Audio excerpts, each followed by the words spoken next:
Are you ready?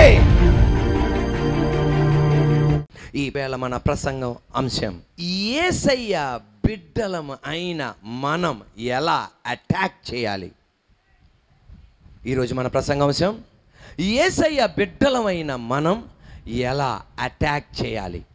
నాతో పాటు చెప్పండి. మన ప్రసంగాంశం, యేసయ్య బిడ్డలమైన మనము ఎలా అటాక్ చేయాలి.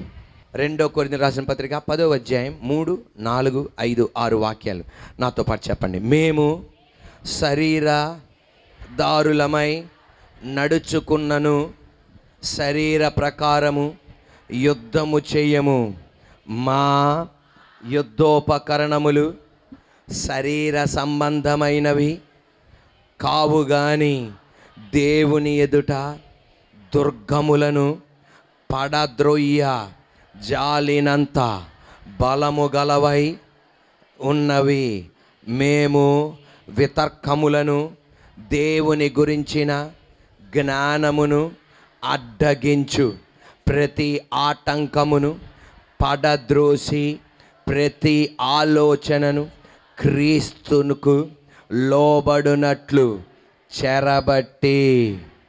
అలాగే ఎఫెసీ రాసిన పత్రిక 6వ అధ్యాయం 12వ వాక్యం, ఏలయనగా మనము పోరాడునది శరీరులతో కాదు కానీ ప్రధానులతోనూ అధికారులతోనూ ప్రస్తుత అంధకార సంబంధులకు లోకనాథులతోనూ ఆకాశ మండలమందున్న దురాత్మల సమూహములతోనూ పోరాడుచున్నాం. సాతానుగాడు వివిధమైన రకంగా అటాక్ చేస్తుంటాడు. వివిధమైన రకంగా వాడు వచ్చి అటాక్ చేస్తుంటాడు.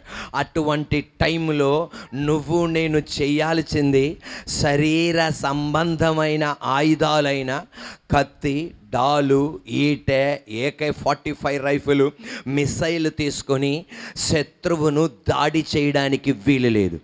మనము ఎలా దాడి చేయాలంటే ఆత్మ సంబంధమైన దైవీకమైన శక్తితో, ఆ దైవీకమైన ఆయుధాలతో మనం దాడి చేయాలి.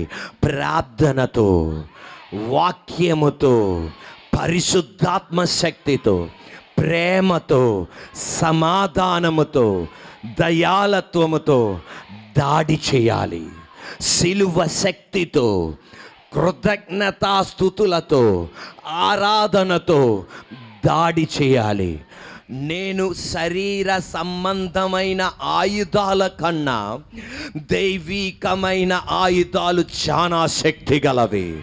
దుర్గములను కోల్చగలిగిన శక్తి ఉన్నది, కోటలను కోల్చగలిగిన శక్తి ఉన్నది. కనబడే ఇటువంటి కోటలను కూడా ఆత్మ సంబంధమైన ఆయుధాలతో కోల్చగలం.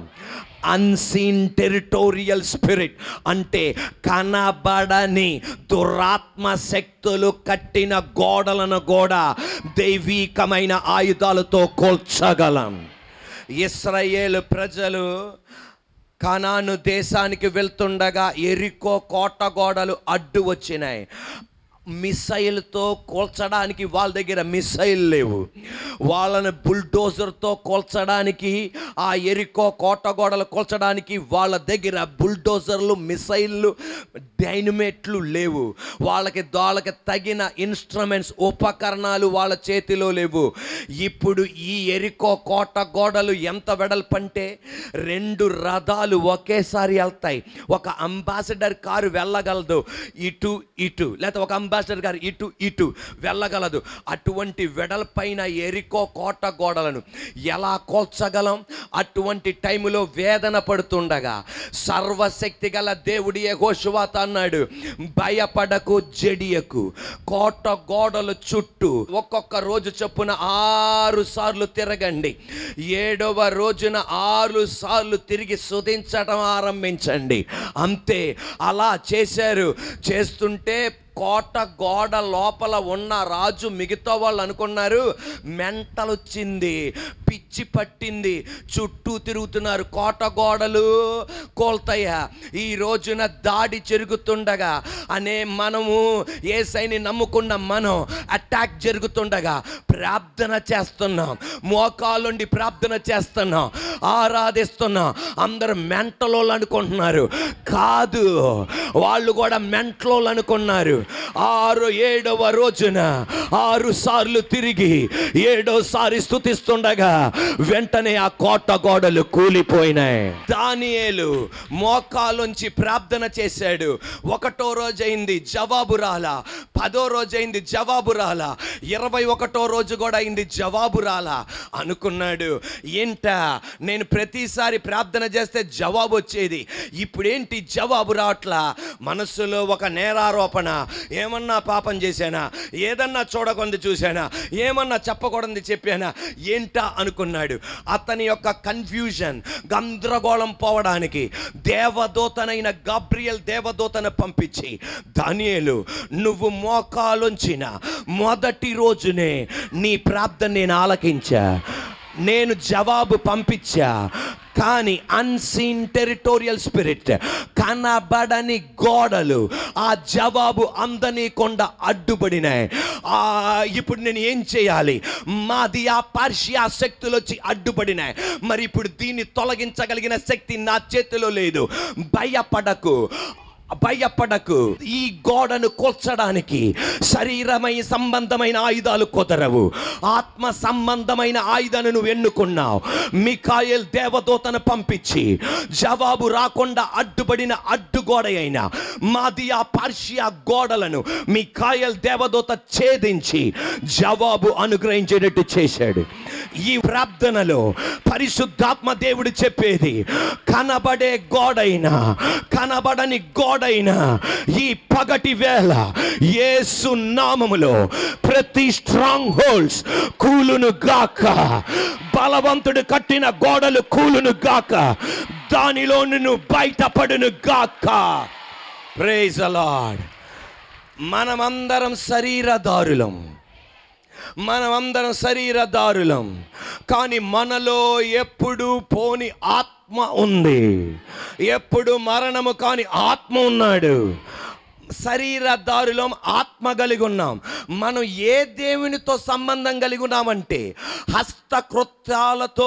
హస్తాలతో చెయ్యబడిన దేవునితో కాదు మన సంబంధం, ఆత్మస్వరూపి అయిన దేవునితో సంబంధం. అన్యులు అయిన వారు మనలాగే శరీరదారులు, వాళ్ళకు కూడా ఆత్మ ఉంది, కానీ వాళ్ళ చేతులతో తయారు చేయబడిన దేవునితో వాళ్ళ సంబంధం. మనం శరీరదారులం, మనలో కూడా ఆత్మ ఉంది. వాళ్ళు శరీరదారులు, వాళ్ళలో కూడా ఆత్మ ఉంది. వాళ్ళ చేతులతో తయారు చేసిన దేవునితో సంబంధం. మనకి శరీరదారులం, మనలో ఆత్మ ఉంది.